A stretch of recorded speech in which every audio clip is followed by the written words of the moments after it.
and I think, you know, what that will slowly but surely come down. But I think it's going to be like that for at least the first 12 months. So yeah, they're a godsend.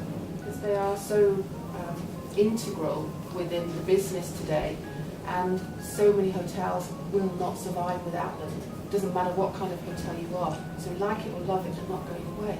Technology, the shift to mobile, and the shorter length of stay, those kind of last minute bookings done on a mobile. I'm stuck in London, I've missed my last train, I just want one night, which is, even we've seen on our own channels, a massive shift to mobile, even more so on the OTAs.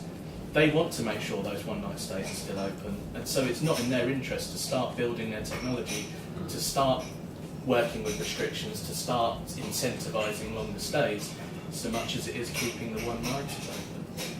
We have to work with them, to continue to work with them, but if there are ways that we can, you know, as I say, look at our overall demand, manage our availability, manage our rates, play the rate parity game with them, you know, find ways of getting rates out there that, you know, ways of, you know, playing that game and getting something a little bit more attractive out there that they don't pick up, then that's what we're about at the moment.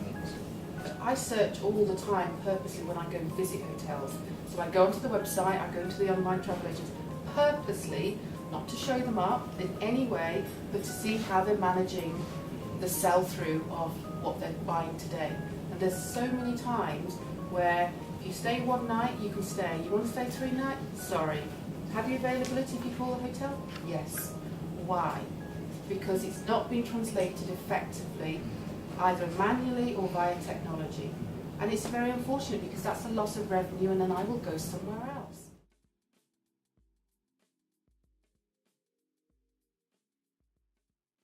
Where we come in is literally my customer doesn't know where he wants to go, or that's the assumption we have. You know, they might think, oh, okay, I would maybe like the lakes, I might like to go to Scotland, but overall the idea is literally that we just present you with an idea of, you know, a couple of options where you could, you know, go and stay.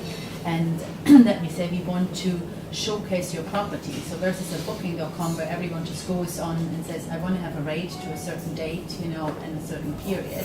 I would like to showcase your property and say, okay, you're this new apart hotel in Liverpool, you know, you can have a fantastic rate, you know, you can have a nice meal with it, and, you know, this is the period you can come and experience that.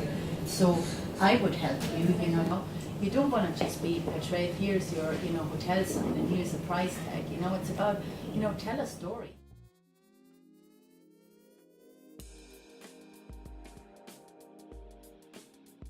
Looking into when I do a booking, is that the right place I stay for? I'd rather pay 10 or 20 pounds more, staying somewhere where I think everybody says, that's a great place, stay there. Yeah, so I'm going to save 10 pounds staying in a crappy place, or spend 10 pounds more. So this is where reputation management comes in nowadays.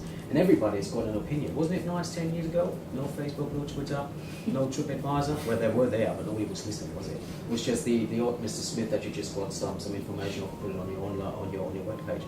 It has changed, yeah, and you need a tool to do that, yeah. Because in the booking process, yes, rate of course makes a huge impact. But also nowadays, people are just influenced by all the social medias and all that. So if you're not online, or if you don't listen to people and react on what people say nowadays, you can have the nicest product, but people might not like it. You know, you have to listen to that, and this is where social media management comes into. A well-responded negative review is almost worth more than a positive review at times. People love that. Because they get that.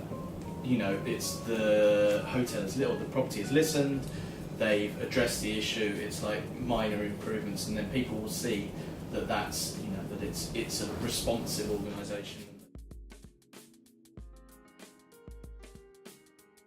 There is a fragmentation already in the apartment industry where some apartments are leaning towards the hotel model, looking at the hotel technology model and saying it can work for us. And there may be some adaptation to that. We know that there is some differences.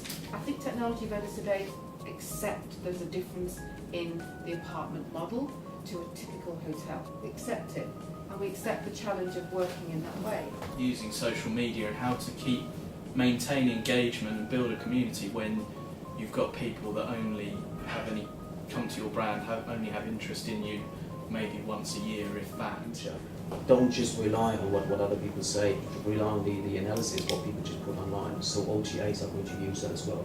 And my tip is for you, use your own content, use your own reviews, collect your own reviews, put them online, because that will help you to increase your SEOs. So I think that the education of our teams actually is dwindling, in my opinion, as opposed to increasing. So how collectively as an industry can we battle that?